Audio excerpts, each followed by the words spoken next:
Have a look at this next one. Here, Allah says, and how many a prophet fought along with God's devotees, but they never lost heart for what befell them in the way of Allah, nor did they weaken or give in, and Allah loves the Sabireen. Here Allah has given, in this verse, the definition of Sabireen. Sabireen being those who do Sabr. Okay? Look at this. How many people fought along with God's devotees? Fought, it's a positive action. They fought, they struggled, they strived.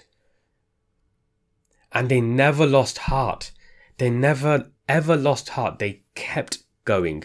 They kept striving, struggling in the way of God. They never lost heart for what befell them in the way of Allah, nor did they weaken or give in. They never gave up. They kept going. They persevered. Allah loves those.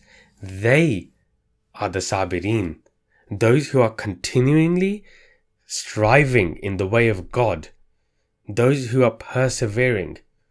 It is an active word. To do sabr is not to endure the suffering and try and come to terms with it and accepting it. No. Allah is saying that Sabireen are those who are persevering. They continue to struggle in God's path. Can you see how one is a negative connotation? Enduring patiently is a very negative, passive connotation, versus the way Allah has described and defined sabr, which is active. There is action involved. Passive, active. That is sabr, not giving in. Continuing on that path is sabr. So, as we have seen, whereas many people translate sabr to mean endure patiently, the Quranic definition of this word does not support this. This is wrong. Sabr does not mean endure patiently.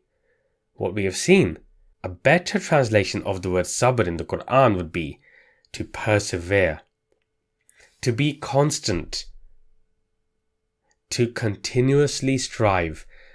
That would be a better translation of this word according to the Quran itself.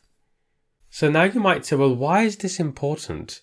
Isn't that just a very subtle difference? Well, this is really important to understand because it influences mindset.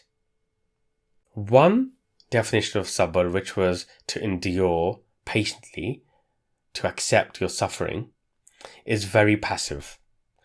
That sort of mindset leads to a passive community that is convinced that if we are experiencing suffering in this world, it is by design, and that is what is required, and that is what we must accept to achieve the promised land, to achieve the promises made by God.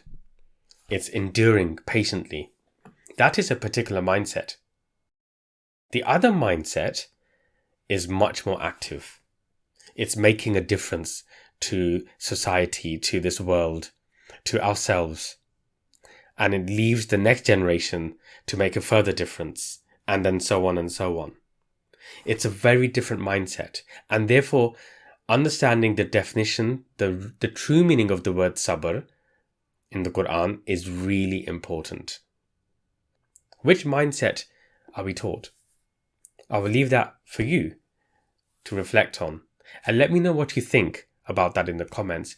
So I hope that was a useful short study of what is quite an important word used in the Quran.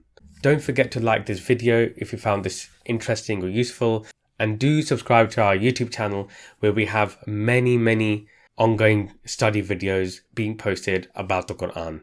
Assalamu alaikum.